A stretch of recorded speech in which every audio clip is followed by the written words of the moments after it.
Good morning everybody. আমি শুধু একটা রিকোয়েস্ট করব যে বাংলাদেশে এই মুহূর্তে সকল প্রবাসীর কোনোভাবেই টাকা পাঠানো যাবে না, সরকারকে কোনোভাবেই রেমিটেন্স দিতে পারবো না। কারণ হচ্ছে যে আমরা কিন্তু ভোট দিতে পারি না, আমরা কথা বলতে পারি না সরকারের বিরুদ্ধে।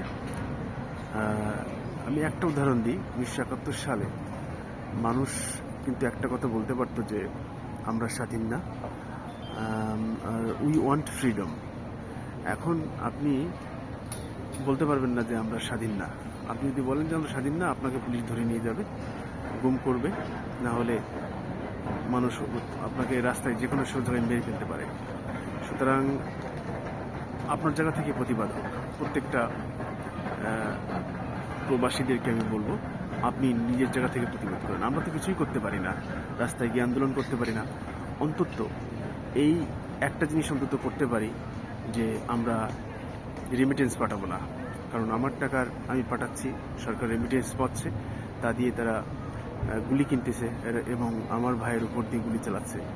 This is completely injustice.